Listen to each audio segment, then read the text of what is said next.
if everything goes well. This is why we don't let me in charge of things. Obviously, I touched the incorrect button on the keyboard there. Everything decided to explode, but we are back, hopefully. Yes? Yes. I know we had the do it live attitude, but, some things can go wrong. That's fine, though, of course. And that's, it'll be fine. No, we were just talking about qualifying for LPL. That make through, yeah. Yes. So it seems like the teams that have already come through, based on what I was watching over the weekend, and of course casting on Friday as well, pretty standard, expected results, I think, for the 3 teams that are already through to the LPL and get added to that expansion tournament. Yeah, pretty much the only surprise was Young Glory not requalifying like World Elite Academy, and in fact World Elite Academy, dropping that initial game against Gamtee. But of the last 2 teams, I mean, it's sad to say, but I feel like the winner between DK and Gamtee are pretty much vying to be last place in LPL. Yeah, it's one of those unfortunate where it's like, well, you know what, I'm glad we made it, but it's going to be tough, and then the other team's like, we didn't make it.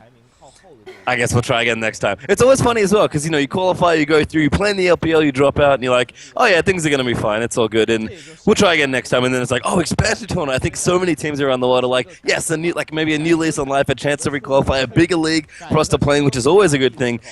To be the last team, to be the first team to not make it is not the honor you really want, unfortunately. Both these teams absolutely want to win and rush through and take this best of 3 however they see fit. And from what we've seen so far in the weekend, it's going to be quite aggressive, as per usual, in the LPL. It's actually really curious, too, because Gamtee as a team coming into the tournament, they weren't known for their aggression, but of course their series last game against World Elite Academy, when they did find success, it was because they got the early snowball going. Likewise, DK surprised a lot of people in the fact that they were able to last as long and weren't one of the first teams out. So it's almost like a 50-50 about what team's going to show up into this best of 3, because I think partly the reason why these teams are, at this point haven't already qualified or on the cusp of disqualifying is because they're so inconsistent in what they deliver.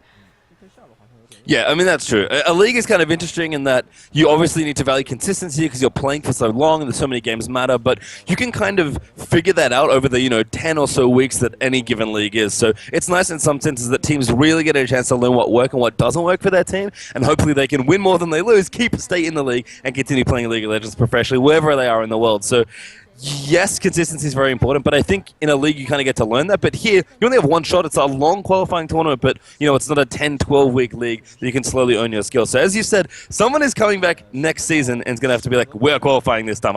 I do not want that experience again. Likewise, and LPL actually isn't the only league that's expanding. Obviously, all of the surrounding regions are expanding from 8 to 10. LPL is expanding to 12, but likewise, LSPL, the secondary pro league of the Chinese region, is expanding from 16 teams. I think it's expanding possibly to 18 or 20. I'll have to double check on the numbers, but it's a massive league. And I mean, almost in this sense, it's the team that loses might be fighting for first place in LSPL, which is, again, not where you want to be, but they'll at least have a chance there to fight in the secondary league as well. So it's great to see China, again, embracing esports. It has a long storied history in esports. For a lot of the teams that have come through have been successful in a whole bunch of different games across China's history. So it's no surprise to see that certain organizations are represented here still in the tournament, and of course all throughout the expansion tournament as well. But the best Chinese teams have looked the best because, as you said it, consistency. They've just always been good.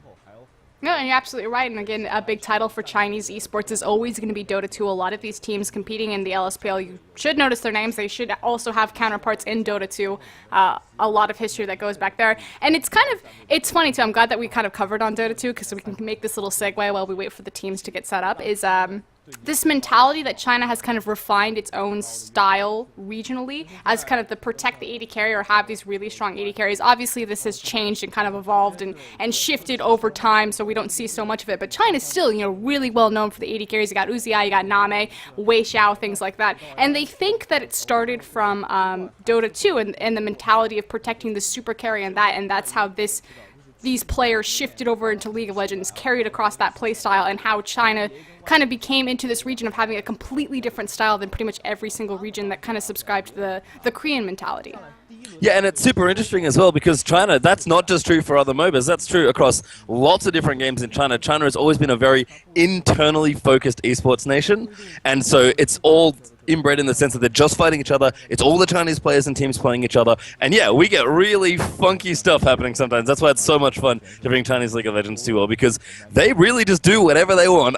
I casted LPL a year ago, which was a while ago now, and they were doing some crazy stuff then. It seems to have gotten even crazier now that you've kind of taken over the helm a little for Oscar. And so I'm excited for some shenanigans potentially tonight. And of course, just some great games of League of Legends in general. I always love the excitement of this region. It's such a pleasure to cast, and now we're looking at Gamtee here on the side. I'm really feeling their jackets, although their top laner seems to have taken that one off. What are you doing, man? I know, right? Combo breaker. It's all right. The coach will come over and be like, come on, man, you got to put your jacket on. I think it's one of the coaches. I'm trying to remember for which team. It may be DK, actually, but he has like a horse sweater on, and I constantly see him come out in between games and like yell at his players, but he's like sitting there and he's got like ponies all over his sweater. I'm just like, man, come on.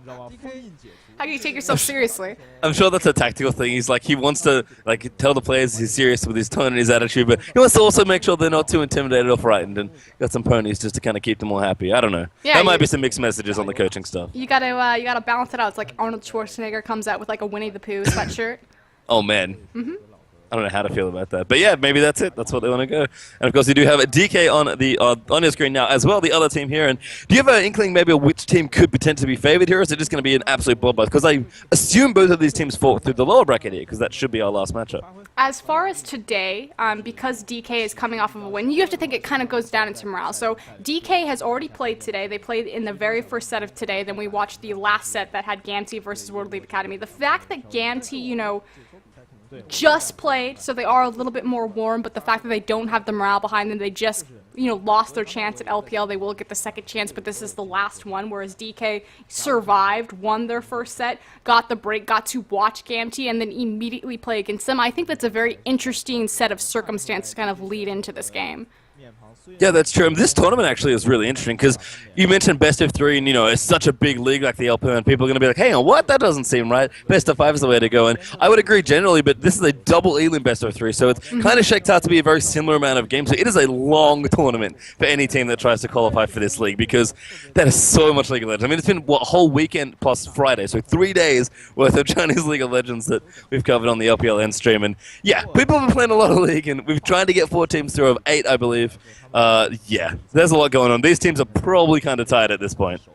These teams are tired. I know I'm tired. 3 days, yes, 9 hours. I'm sure you're tired. We've had a gauntlet of casters come through and try to make this exciting for you guys. So thank you again to LPL Ian for allowing us this platform to broadcast. Thank you again, Pastry Time, for joining me on this broadcast. No, thank you. Thank you and all the people from LPL. And it's been a pleasure to kind of come back to my roots a little here. And I just love the Chinese League of Legends. It's such a treat for a play-by-play caster. I think every play-by-play that ever gets to touch. And you were doing a bit of play-by-play too. I'm sure you experienced it where you're just like, what is happening? This is insane. I love it, and it's just so much fun. It's just a lot of yelling, obviously, because there's constant action, especially from these LSPL teams. That's actually an interesting point. I mean, maybe moving into the LPL a little bit as we're talking a lot about the teams that have now qualified into with the expansion tournament coming very soon to a close. It's the last best of 3, remember. Do you think maybe how are these teams going to fare because they were kind of coming from the secondary league? I mean, all the good teams in air quotes have already made it. They stayed in the LPL, they've qualified already. How do you think these guys are going to fare? Because as you mentioned, they're kind of starting at the bottom of the ladder in terms of LPL. So what's really interesting about these qualification tournaments, the fact that LPL is expanding from 8 teams into 12, there's already been 2 teams from LSPL that were already given qualifications, and that's Snake and King. And Snake and King have a reputation that they're pretty much going to run over a lot of the LPL teams and kind of place in the top. So LSPL historically has had this this rumor and this idea that it's a very competitive league and breeds top-tier talent. But we are into picks and bans phase. Again, it's going to be Gamtee on the blue side, DK on your red side, Zillion and Jax already off the board. Yeah, so remember we are playing on pretty much the post-Worlds patch, so the one that we no longer play on live, of course, but 4.18, I believe, if you want to get super specific. But Zillion very strong, Jack still good as well. Didn't see him banned out when I was casting, but Aurelia, that is a Chinese top lane I've ever seen when she goes straight into the bin. And this Jax is actually a target ban against DK's top laner. Do not want him to get a hold of that. Likewise, Gnar, although we've seen the Gnar Morgana counterpick in China recently. Yeah, I heard about that on Friday, actually, and my heart warmed a little. That just sounds so awesome that the Chinese we have this problem with Gnar. He's really good. He's a great bully. He's really good against these tanks and these carries we like to play. We'll just play Morgana. I'm like, wait, what? how did you get to that next step? But hey, someone figured it out, and Na is going to get a ban. They're very strong champions. Syndra, another very strong, very safe, and very popular mid laner, will also be the last ban there for Gamtee. Huge pickup for China. It started to leak around the world regionally now, but for a long time, Syndra was kind of the go-to mid laner in China. Everyone plays her. Yeah, and there was, top LPL players, mid laners, sorry, that were known for their Syndra play and was banned constantly as Rise was the last ban there as well. First pick now, of course, will be over on Gamtee's side, and they may just go for it. They will, in fact. It is Kha'Zix's time. Very standard, very safe, versatile jungler. Likewise, on the other side, they are hovering the Maokai and the Jace. Maokai, a huge pickup for Chinese teams as well. The fact that Chinese teams typically, historically, they like to fight, so having a champion with such a hard engagement, with such a power spike for the team fight, and specifically through his ultimate is massive.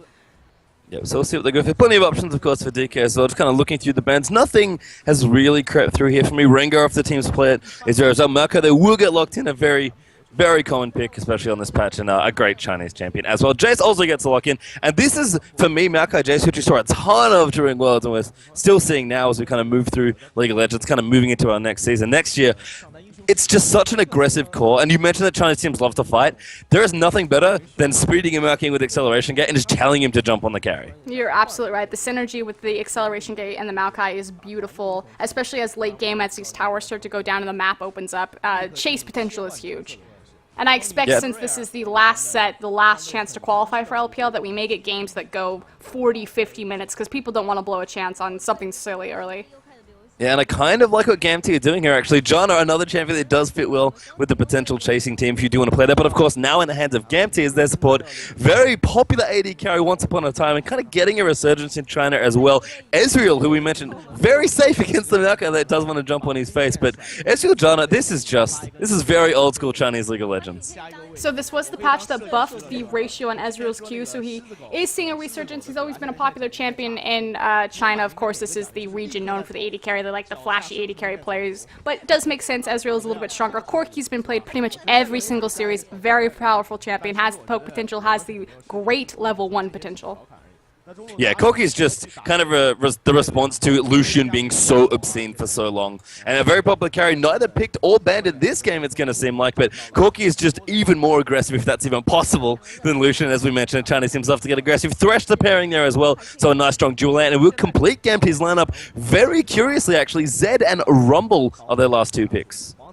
So Zed into the Jace makes a little bit of sense. Jace isn't going to be able to take any sort of power spike early just because he's going to rush the tier. He needs a bit of ramp time, so the level 6 will definitely go over in favor for Zed there. Curious, there he goes, I was going to say. Curious if he's going to go with the Ignite, if he's going to switch over to the Exhaust, especially because he's facing an Assassin. Does switch to the Exhaust. We'll see if their support also switch over there and they run a double Exhaust comp.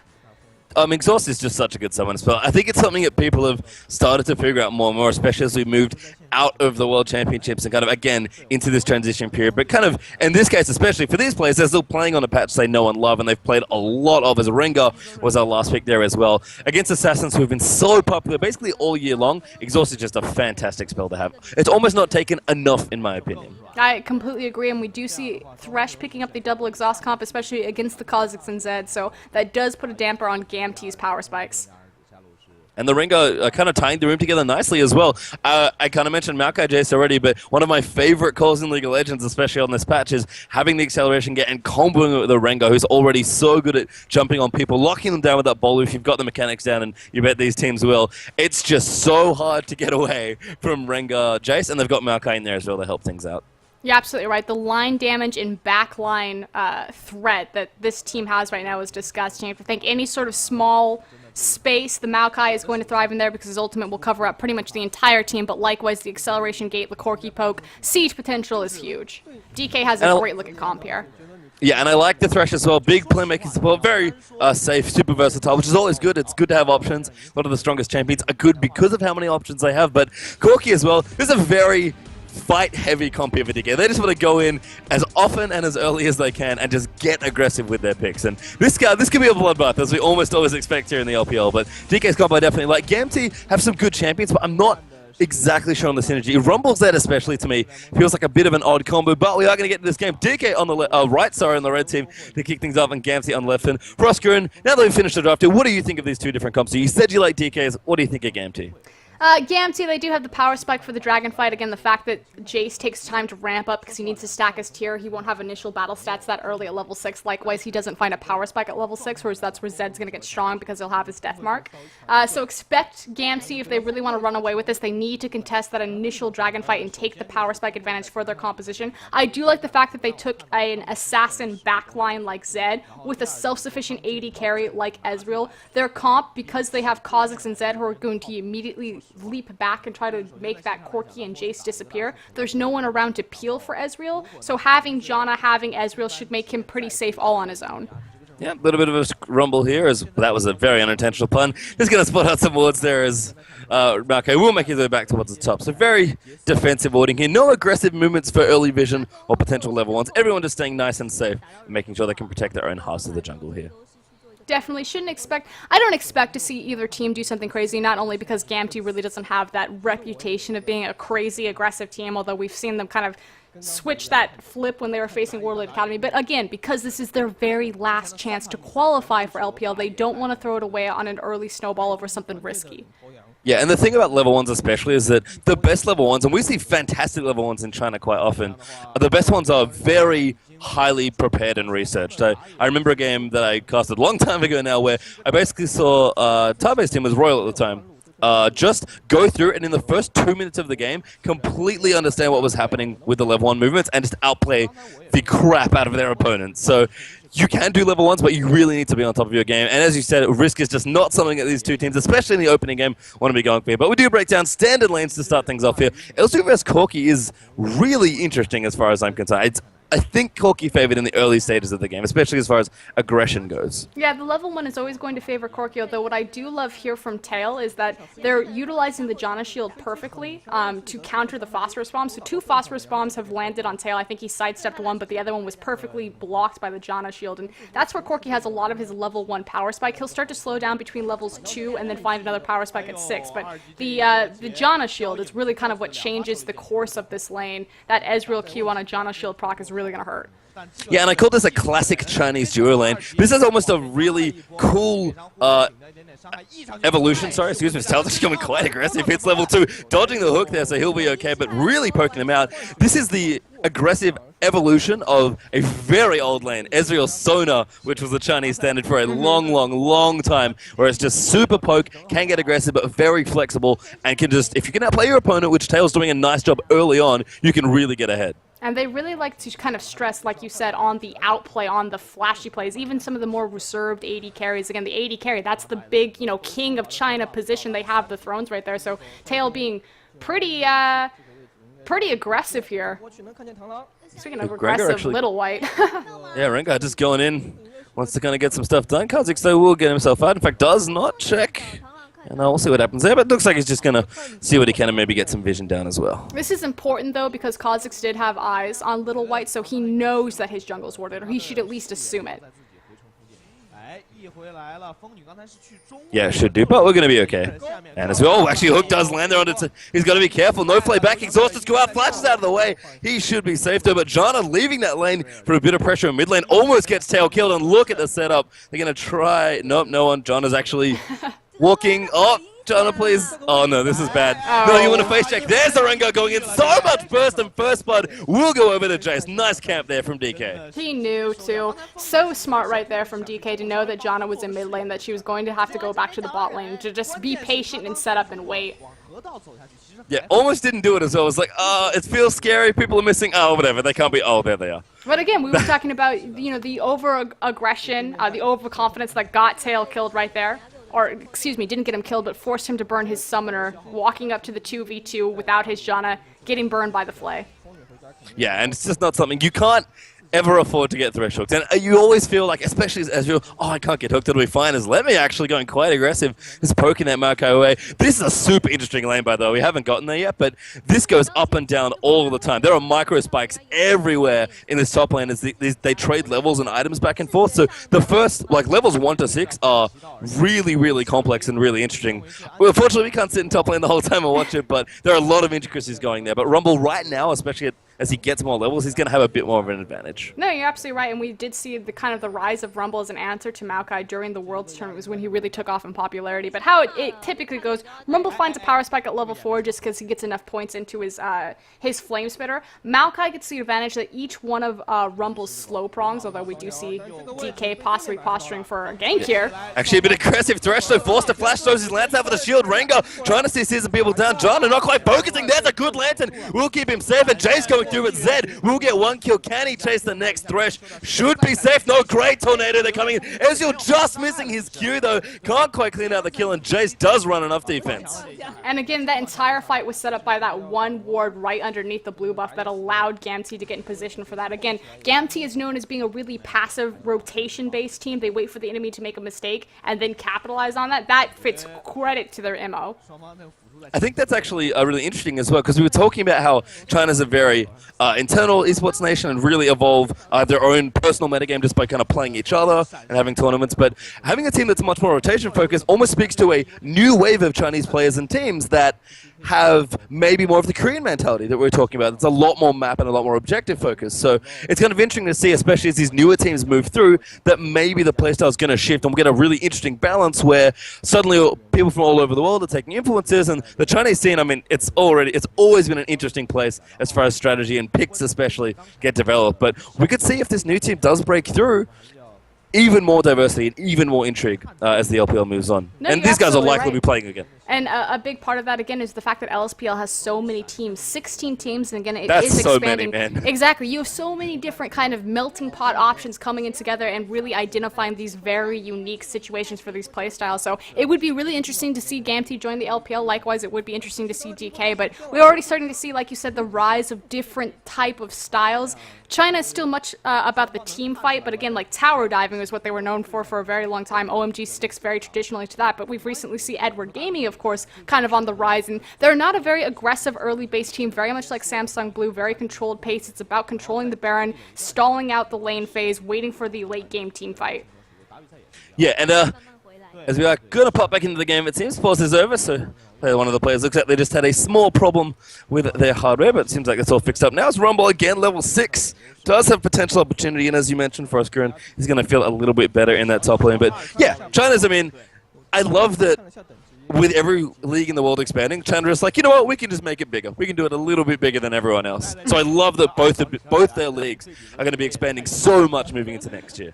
And like you said, Rumble does have the advantage right now because he's got the levels into the Flame Spitter, and this is how it really works. So it's interesting for Maokai because each one of his harpoons will help proc Maokai's passive every time, because, you know, he gets the 2 of them, so he'll be able to get a little bit more sustain in lane. That said, Maokai can never really twisted advance in on Rumble because he's immediately going to eat the flame damage, and it's pretty much super effective against that tree. I think that's how that works, right, Pokemon? Yes, that's exactly like Pokemon is everyone else's favorite Pokemon. I mean, Rengar was kind of popping his head into the top lane, but we'll see what happens here. Actually has to be careful. Rumble is one of the most dangerous champions to 2v1 in any situation, especially once he has his ultimate, but they're going to give it a go here. Rengar actually doesn't quite get the bowler, instead reveals himself. I think missed the jump to a minion that he was looking for, and he'll kind of walk away with his tail between his legs. Definitely a bit of a miscommunication with Banana, the top lane there for DK. I believe that Maokai should have committed first on the twisted advance, but gives away his positioning. Luckily, Kha'Zix isn't in any sort of position to punish that. He's just going to farm up his own white. Yeah, and down the bottom, I'm just kind of chilling. We'll check to see us across the board. Hook will miss there.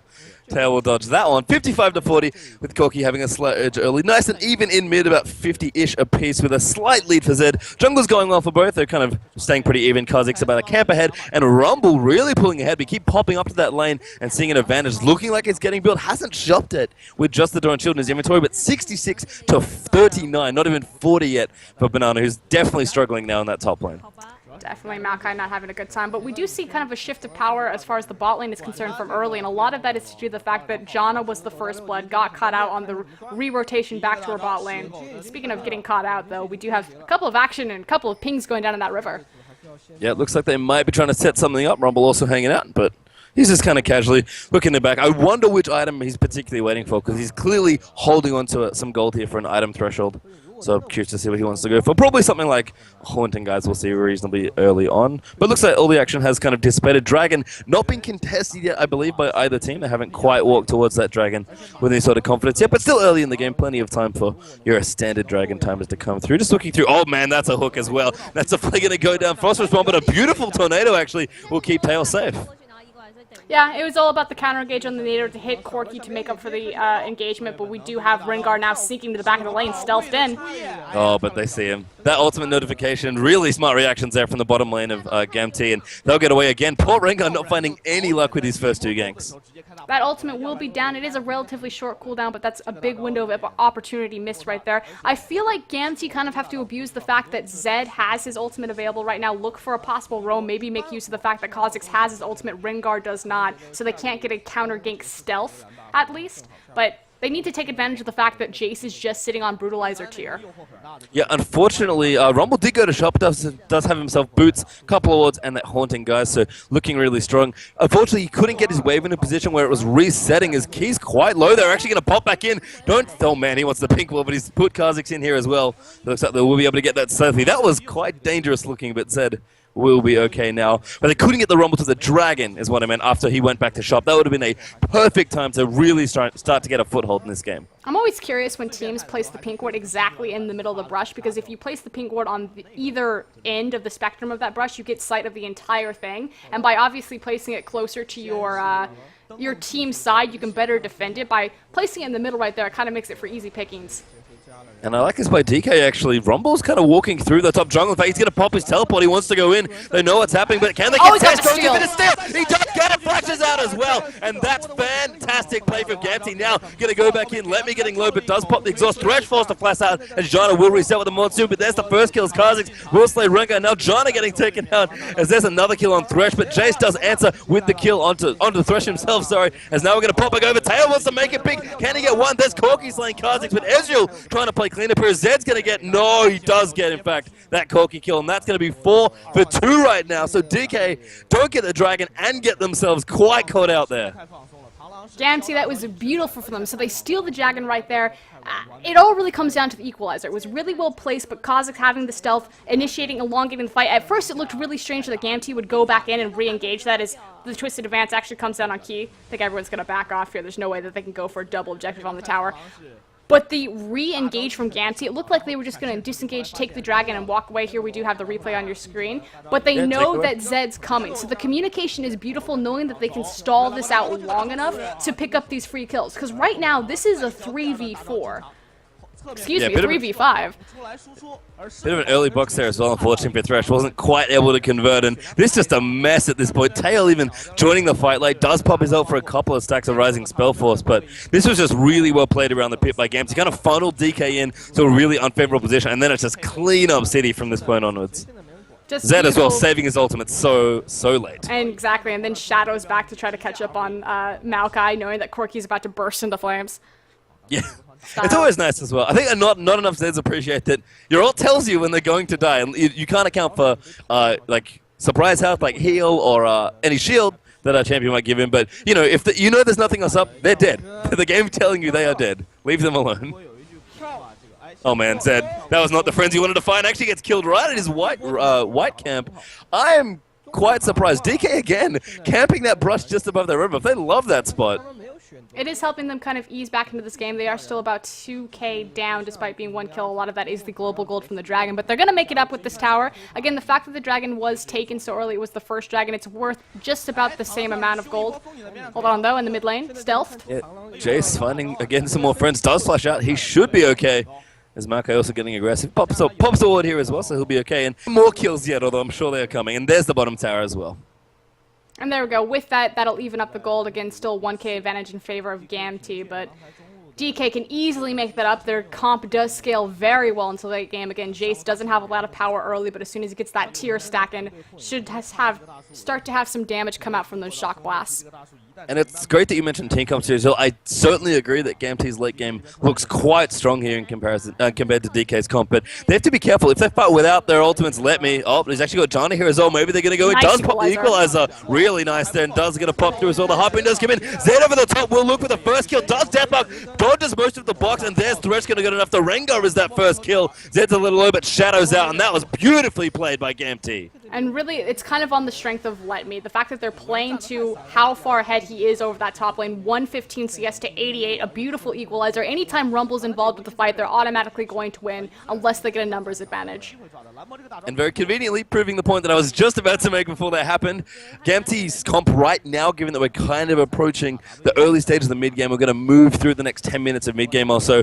They can't fight without their key ultimates here with Zed's Deathmark and Equalizer down, but when they have them up, that's exactly the sort of play they can afford to make. They can get so aggressive and really stick it to DK, who are looking to get a win kind of within the next 10 minutes. That's where a lot of their power is going to come from, especially with that Jace pick.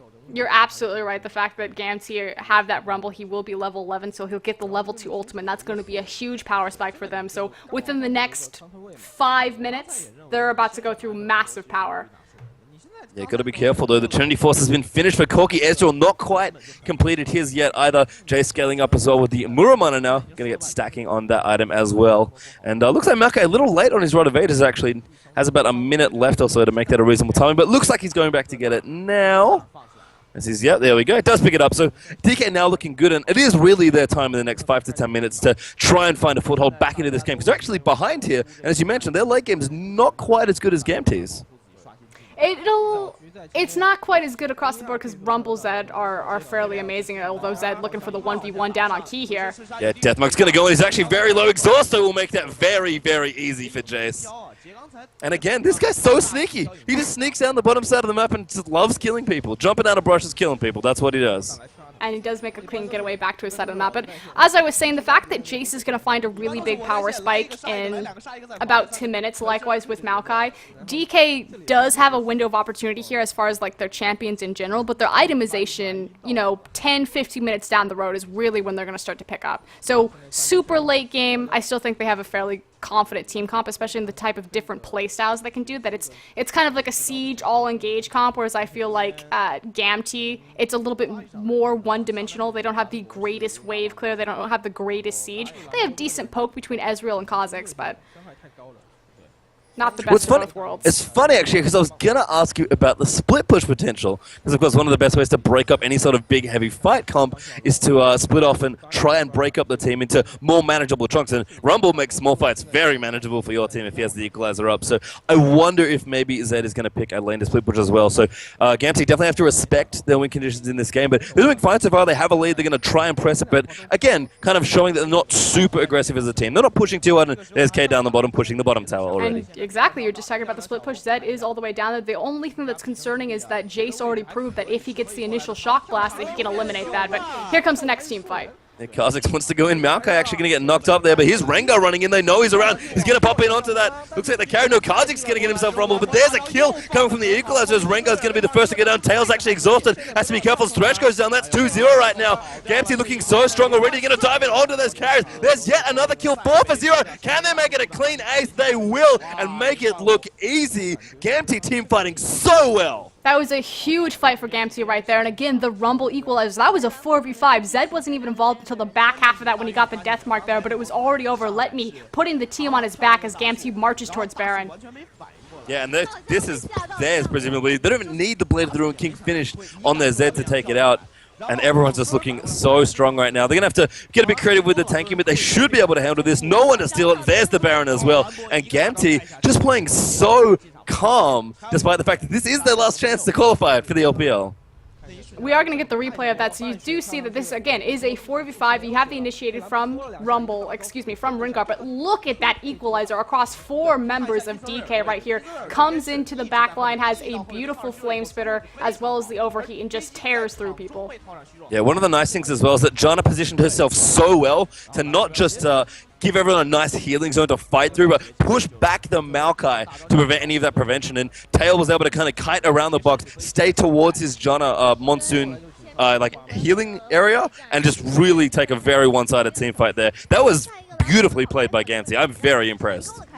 And again, this has kind of been the weird thing about Gamtee. They're known as being a very rotational-based team, but today, especially yesterday, they were very slow-paced, didn't have first blood pre-15 minutes, very calm. Another great equalizer, though. Equalizer going in again. There's the first kill. Thresh absolutely dead as Rengar getting chased by Kha'Zix now. He's actually 2 levels behind. He's going to go for the tower dive. Tower going to look aggressive as well. Pops over the top. There is that kill, and Ezreal, unfortunately, doesn't even get an assist for it as he's chasing through, but another 2-0 Dragon not available. I believe that went to Gamtee, but it might have been stolen away by DK.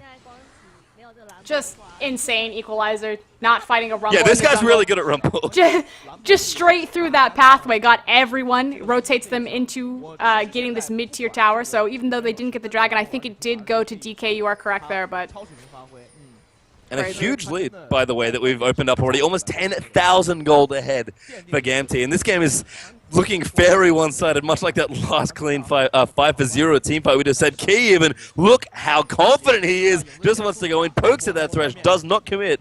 And I have to say, that move there, I think exemplifies a lot of what I'm seeing in this first game for Gamtee. You mentioned that they're more of a rotation team, not that aggressive for a Chinese team, which is a big thing, because that's something we normally expect, but they are playing very deliberately. They're playing with purpose, playing, you know, they're not super slow. They're not going full EDG and just farming all their lanes forever. So we got to find another one. Jace forced to flash away there as Corki going to get Deathmark. Gets absolutely obliterated by Key. But Maokai will pick up the revenge. Now Kha'Zix maybe going to go in. This could be a bit too deep. Jana with a great knockup. Can they move in? They find the equalizer as well. And there's 2 clean kills once again for Gamtee. Make it 3 as Maokai's going to go to them. They turn that 1 Z kill into a 4-for-1 trade. What are they doing? This team, man. That was a beautiful re-engagement from Jana right there, coming in with the Crucible to save Kha'Zix, allowing him to walk out of it. Again, another perfectly placed equalizer. I don't think I've seen him throw a bad one yet. I think you should just say, and Rumble altered, and we'll assume that it was perfectly placed. So at this point, that's what every single one has been like. Just disgusting. And they keep fighting in the jungle, getting these narrow corridors. I don't know what DK is thinking. You cannot fight Rumble in the jungle. I'm hoping that if, let me rumble again, that he actually switches to that skin and see if they pick it up. Like, guys, just don't do it. It's not okay. But for me, what's really impressive, and I saw this a lot on Friday, actually, where Chinese teams they team fight on another level, it almost feels like, than the rest of the world. They're so aware of little things, cooldowns, interactions, what summoner spells are up, where champions are positioned, and when I look at Gamtee's comp, I look at this draft and be like, I feel like you guys just picked your favorite champions. But they're making this work at a 5v5 level just so beautifully. You're absolutely correct right now. They've done a fantastic job in layering their ultimates, layering their compositions, and again, winning 4v5 a lot of these times. Zed, again, was completely removed from that fight. As soon as Corki came in, of course, he immediately turned on the death mark right there. But Key has kind of been doing his own thing, playing the high Pink Panther game in a couple of lanes, trying to create sneaky little opportunities, but all about that Rumble. 6-1 and 9. Yeah, Let Me has just been let loose in this game. He is so fed. Massive score here. Building up towards a Rylaz, got his Sork Boots and the Leandries, plus his Zhonya's Hourglass already finished at 21 minutes and 40 seconds. We've got maybe not that much of this game left. Jin Rumble's already acting like he's at 30, 35 minutes even. So looking good here so far. And I love the fact that, yes, Key's kind of doing his own thing on Zed. I think that's what he wants. But his team always know where he is, and they're always there to protect him if he needs to. They're really good at actually just playing the map at this point. They actually are going to go for the full one, it seems like. That's a great point. The fact that a lot of teams, when they do run the split push, China isn't very well known for its ability to execute this fairly well, but Gamtee especially. Anytime Key is applying pressure or away from his team, they're always able to execute something underneath it. If he does get caught out, they make the rotation, they're able to clean up the fight. If he is applying the split push, they're applying pressure in other lanes. It doesn't go wasted. I'm actually 1-3-1-ing actually with Kha'Zix down towards the bottom, just going to clear some more out for himself. So they're just opening up as much space on the map as they can. My personal question right now is Zed, who's looking nice as well. 6-3-3 for him with that score. Moby Boots, so he can really get around and play with his team. Plus Brutalize the last Whisper and the Blade of the Ruin King. Just so strong with basically effectively 3-item power spike here, although it's more like 2.5 items if you want to get super technical about what's happening. But if he can kill Maokai 1v1, DK are in so much trouble. I actually think he can, especially because he has the double arm pen with the Bork Shred. I suspect that he'll upgrade his... oh, actually, no, he's going for a defensive item. I was going to expect him to actually upgrade his Brutalizer into a Ghost Blade, especially since he's liking to play with the Mobility Boot split push, and so to also get the extra utility of the speed up from the Ghost Blade. But looks like he's actually going to go for the MR. I think that's a QSS, by the way, because it's kind of looking through. I'm like, there's a little bit of latent magic damage around. Corki does mixed damage. Maokai, again, kind of more of an AoE thing, but I think he just wants to make sure he can outplay anyone and always win his 1v1s and be really, really crafty in his team fights. I'm curious to see where that's going. We'll have to see, but other than that, it's just an embarrassment of riches across the board here for every single member of Team Gamtee. Ezreal as well with his Trinity Force. Almost got a Bloodthirster, it looks like, potentially as that second item, but has a BF sword in his inventory ready to go. And Janna, this is me. This is the sign that they are ahead. Magi's is just hanging out with a Mikhail's Crucible. Now, obviously, the Magi's works really well. It was popularized by FCZF when he started to play Janna in the LPL. The idea is that Janna is very hard to kill. She's really hard to lock down. And again, this Janna 1-1-14. You get the Magi stack or the assist if you place a shield on any of your opponents. So it's very easy to get these stacks up as well to keep them because she's so slippery. And great 1-3-1 pressure here as well from Gamtee. Baron buff looks like it has timed out, so they won't have that advantage, but they've really just made sure to pressure every single lane. Keep your sons of Baron was a while ago, by the way. It just doesn't even matter at this point. It's respawning in 8 seconds. That's how behind and how quick this game is going. And Gamtee are applying so much pressure here. They just need one fight or one dive or one something. They break the base, and this game is pretty much over from that point. Looks like they are going to start falling back for the Baron, perhaps looking for a pink or at least controlling the vision over. They do have a pressure point that they're playing within the bottom lane. There we go. Kazakh sleeping over the wall. He says, nope, we're going to start this right now.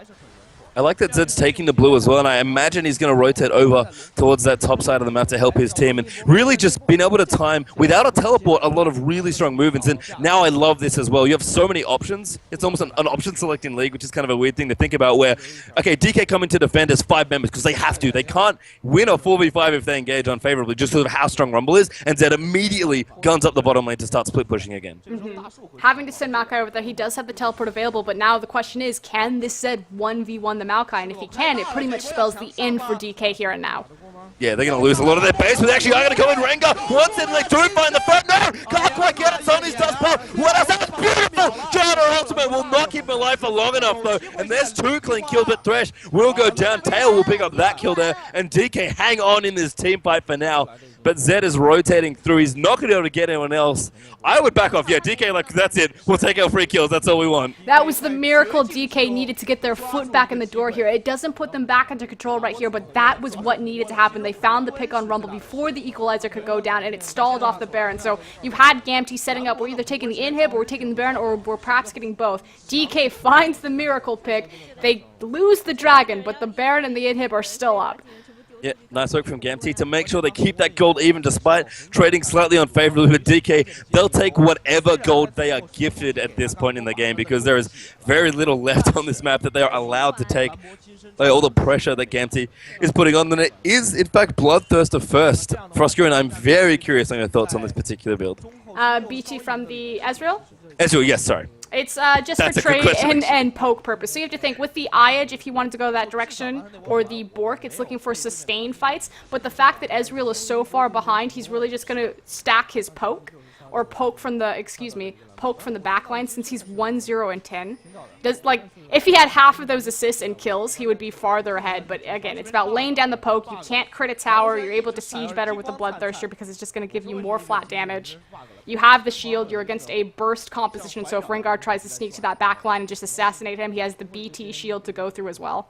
And that's actually my favorite point about this whole thing, is that BT has almost evolved into a defensive AD carry item. And it's, if you're trying to be self-sufficient, I used to joke about it a year ago, actually, where Chinese would play Ezreal all the time, and they would constantly just be like, play these 4 super dive heavy engaged champions, and then Ezreal would be like, figure it out, man.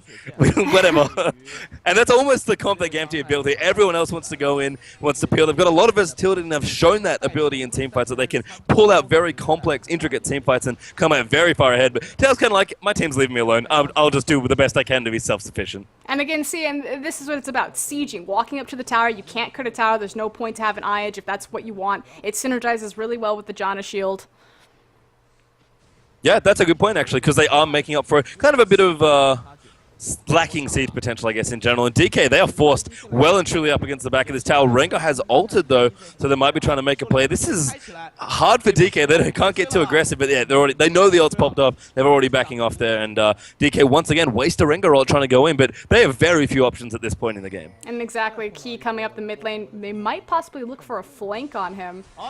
Nope, never mind. It looks like DK might be the ones getting flanked. In fact, Rumble will find some friends. Rengar goes down instantly to that damage. There's the box going to try and cut him up, but everyone dives in. Zed has found his way over. Corki cannot survive. Sorry, that's Thresh going. Now Corki has booked it, leaving his teammates. But Kha'Zix will dive in on top. Ezreal, though, just stands there and pokes him in the face, and he'll go down. 3-for-0 tower dive there comes through for Gamtee, and they could break the base here now. Another amazing Monsoon right there. What was beautiful about that team fight is Gamtee used the Monsoon to split up DK's forces. You actually had Maokai on the bottom side of the jungle, the rest of the team on the top side. So the Maokai ultimate completely meant nothing. And if you can't have a pick that strong, that's core, not involved in your team fights.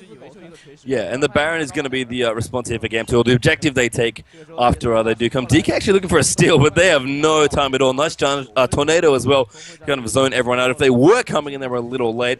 Normally I would say, obviously, you want to take the towers. It's a permanent objective you can keep. They do not respawn, whereas Baron does. But in this instance, the death time is actually still quite short, given that we're not even 30 minutes into this game. That I do like Gamtee just falling back and taking the safe objective. And again, 22-8 at a 30-minute game. This is almost a 20k advantage in favor of Gamtee. They can take anything they want on the map. Yeah, and it is the kill assist there for Zed. He's got a pickaxe there as well, so he can build just so much AD. He is fed out of his mind at 7-3 and 5 with almost 250 CS. Key is looking good here for his team. Even Kha'Zix, actually, I just kind of glanced down. Finished his round once, plus has his 2.5 damage items as well with the Spirit of the Elder Lizard, the Brutalizer, and that Last Whisper. So everyone is looking strong. Even little Ezreal's been a bit behind, so almost completed his Last Whisper as well. Janna now with a needlessly large rod. Just wants to send a message to DK, I think. It's all about the AP scaling on the shield right now. Yeah. It's fine. It clearly works. It synergizes quite well with the Magi's. If it's a Rabadon that she's finishing, then there's some synergy there for sure with the percentage AP increase. And DK just like, man, what do we do? Equalizer actually almost tags Jace for the kill, but they don't get it. Tier 2 tower in the mid goes down there. Key working on the bottom lane as well. And whatever hope left in here for DK, they kind of have to pray for a mistake from Gamtee at this point, and they're actually going to go in. Looks like there's the first kill. Kha'Zix, no, never mind, that was Thresh.